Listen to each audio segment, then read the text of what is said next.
हमको क्वेश्चन दिया for a hypothetical reaction जिसके अंदर हमारे पास आर क्या हो रहा है, प्रोडक्ट के अंदर कन्वर्ट हो जा रहा है। ठीक है, तो यहाँ पे इसका रेट कैसे दिया हुआ है, माइनस टी आर अपन डी टी से दिया हुआ है। ठीक है, तो इसके अंदर ये जो नेगेटिव का साइन है यहाँ पर रेट एक्सप्रेशन के अंदर ये जो नेगेटिव का साइन है वो क्या इंडिकेट करता है, ये पूछता है। ठीक है, तो देखो जैसे हम बात करते हैं रिएक्टेंट का प्रोडक्ट में कन्वर्जन के बारे में, तो जब टाइम क्या होगा, जीरो होगा, तो जो चीज़ होगा सब रिएक्टेंट का कंसंट्रेशन होगा, प्रोडक्ट का कंसंट्रेशन जीरो होगा।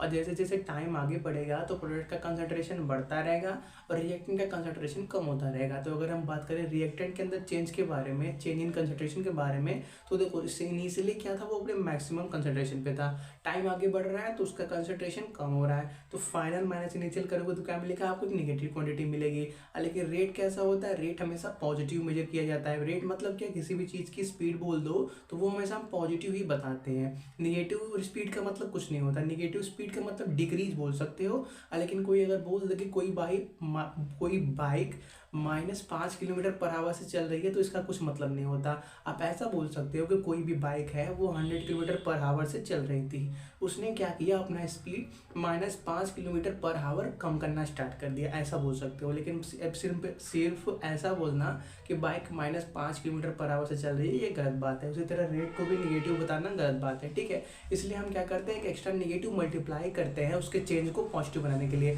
तो देखो ये जो हमारे पास डी आर अपन डी टी है वो एक निगेटिव क्वांटिटी आ रही है, तो उसको रेट को पॉजिटिव बनाने के लिए हमने एक्स्ट्रा एक निगेटिव मल्टीप्लाई कर दिया है। ठीक है, तो देखो ये जो निगेटिव होती है वो क्या इंडिकेट करता है कि जो आपका कंसंट्रेशन है वो टाइम के साथ कम हो रहा है, उसको बैलेंस करने के लिए, मतलब रेट को सही करने के लिए हमने एक्स्ट्रा निगेटिव मल्टीप्लाई किया हुआ है। तो देखो हम क्या बोल सकते हैं, ये जो निगेटिव वो क्या इंडिकेट करता है, decrease in concentration of reactant with time. ठीक है, ये क्या करता है, इंडिकेट करता है। अगर हम बात करें इन सभी ऑप्शन के, तो यहाँ पे क्या लिखा हुआ है, decrease in rate with time. देखो रेट का मतलब कुछ नहीं होता है। ठीक है, आप जो भी बात करोगे इनके ऊपर बात करोगे, इनके कंसंट्रेशन के ऊपर बात करोगे। ठीक है, तो देखो जो रेट होता है वो किस पे डिपेंड करता है, इनके कंसंट्रेशन पे डिपेंड करता है, तो डायरेक्टली रेट के बारे में बात करना गलत है। ठीक है, अगर देखो यहाँ पे बात किया है रिवर्सिबल के बारे में, तो रिवर्सिबल का एरो ये होता है, लेकिन यहाँ पे देखो सिंगल एरो है तो इसका तो कोई का सवाल ही नहीं उठता, और नॉन ऑफ दिस का तो सवाल ही नहीं उठता। ठीक है, नोट करो। बात करते हैं नेक्स्ट क्वेश्चन के बारे में। हमको दिया गया है for the reaction Hg + Cl2 HgCl2, इसके लिए जो द रेट ऑफ रिएक्शन होगा वो किससे दिया जाएगा, पहले, दूसरे, थर्ड या फोर्थ से। ठीक है, तो देखो अगर इसके लिए हम रेट ऑफ रिएक्शन लिखें तो रेट इसका किसके बराबर होगा, इसका। ओके, ये दोनों रिएक्टेंट है तो यहाँ लगेगा निगेटिव साइन, क्या, change in concentration of Hg और क्या, अपान चेंज इन टाइम, और ये किसके बराबर होगा, minus of change in concentration of Cl2 in given change in time.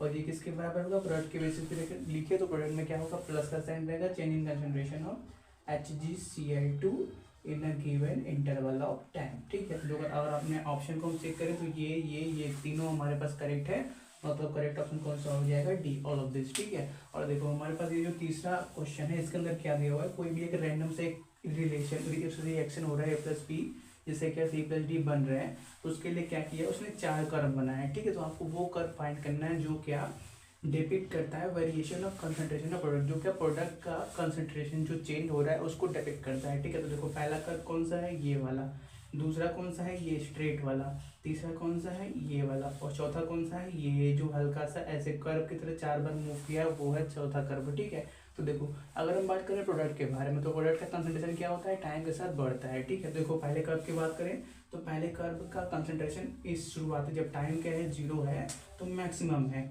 और जैसे जैसे टाइम आगे बढ़ रहा है आपका कंसंट्रेशन क्या हो रहा है, पहले कर्व का कम हो रहा है। कहने का मतलब ये कर्व किसका रहा होगा, कुछ रिएक्टेंट का रहा होगा। ठीक है, और देखो बात करें दूसरे कर्व के बारे में, तो ये क्या हो रहा है, एकदम डायरेक्टली स्ट्रेट बढ़ रहा है, तो उसके बारे में हम कुछ बोल नहीं सकते। ठीक है, अगर हम बात करें तीसरे कर्व के बारे में, तो तीसरा कर्व हमारा क्या है, 0 से स्टार्ट हो रहा है और कुछ टाइम के बाद जाके इक्विलिब्रियम स्टेट अचीव कर रहा है। देखो कोई भी प्रोडक्ट होता है शुरुआत में क्या होता है, उसका कंसंट्रेशन 0 होता है, और जैसे जैसे टाइम बढ़ता है उसका कंसंट्रेशन क्या होता है, बढ़ने लगता है। तो कहने का मतलब हमारे पास करेक्ट ऑप्शन कौन सा हो जाएगा, ये थर्ड। ये जो थर्ड हमारे पास आपके पास देखो ऑप्शन दिए रहेंगे, ए क्या पहला कर्व, बी क्या दूसरा कर्व, सी तीसरा कर्व, या डी चौथा कर्व। ठीक है, तो आपका करेक्ट ऑप्शन कौन सा होगा, थर्ड वाला, क्योंकि थर्ड क्या कर रहा है, कंसंट्रेशन ऑफ प्रोडक्ट को डिपेक्ट कर रहा है। ठीक है, इसको नोट करो। बात करते हैं नेक्स्ट क्वेश्चन के बारे में। तो हमको क्या दिया हुआ है, सल्फर डाइऑक्साइड के फॉर्मेशन का रिएक्शन दिया हुआ है, जिसके अंदर सल्फर डाइऑक्साइड ऑक्सीजन के साथ रिएक्ट करके सल्फर ट्राइऑक्साइड बना लेता है। ठीक है, the rate of reaction can be expressed as ये। जब हम क्या करेंगे, रेट ऑफ रिएक्शन को इसके टर्म में लिखेंगे तो हम इतने के बराबर लिख सकते हैं, ठीक है। तो हमको पूछ क्या रहा है, then the rate of disappearance of sulphur dioxide will be, हमको क्या rate of disappearance of sulphur dioxide कितना होगा ये फाइंड करना है, ठीक है। तो हम पहले क्या कर लेते हैं, रेट लिख देते हैं, क्योंकि रेट उसने इसके टर्म में दिया हुआ है, ठीक है। तो इस रिएक्शन के लिए रेट क्या होगा, रेट आपका minus of 1/2 change in concentration of SO2 upon change in time, और ये किसके बराबर होगा,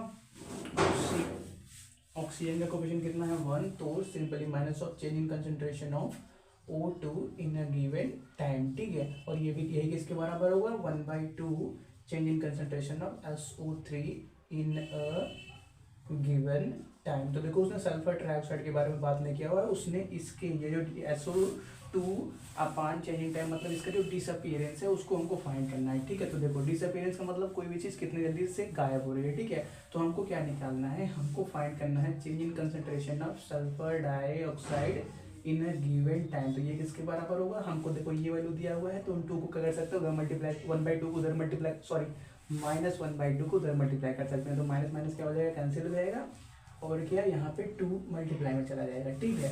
तो देखो ये किसके बराबर होगा, 2 times of change in concentration of O2 in a given interval of time. Oxygen का concentration in a given interval of time जो चेंज हो रहा है वो कितना दिया हुआ है, इतना दिया हुआ है, ठीक है। तो हम यहाँ पे क्या रख लेंगे, यहाँ पे लिखेंगे 2 × 2.5 × 10⁻⁻4 लिख देंगे, ठीक है। तो इसको आप क्या लिख सकते हो, ये हमारे पास आएगा 2.5 मतलब क्या 5 आ गया, तो 5 × 10⁻⁻4 हो गया। तो देखो हमारे पास कोई भी ऑप्शन इस तरह का नहीं है, तो हम क्या करेंगे, राउंड ऑफ करेंगे। तो हम देखो आप यहाँ पे क्या लिखा हुआ है 5.0 × 10⁻⁻4। तो हम क्या करते हैं, इस पॉइंट को यहाँ शिफ्ट कर देते हैं। तो जब क्या होता है, डेसिमल आपका राइट में जाता है, क्या होता है, डेसिमल आपका राइट में जाता है, तो ऊपर पावर में क्या होता है, एक सब्ट्रैक्ट होता है, ठीक है। तो जब हमने क्या किया, एक पॉइंट आगे बढ़ा है, तो क्या पावर में क्या होगा, एक कम होगा, मतलब क्या 10 के पावर क्या हो जाएगा -5। तो क्या मिल गया 50.0 कर दो, या फिर 50 ही बोल दो, 50 × 10⁻⁻5, ये तो उसका यूनिट है, इसका रेट का मोल पर लीटर पर सेकंड, ठीक है। तुम्हारे पास का एक ऑप्शन कौन सा हो गया, ए हो गया, ठीक है।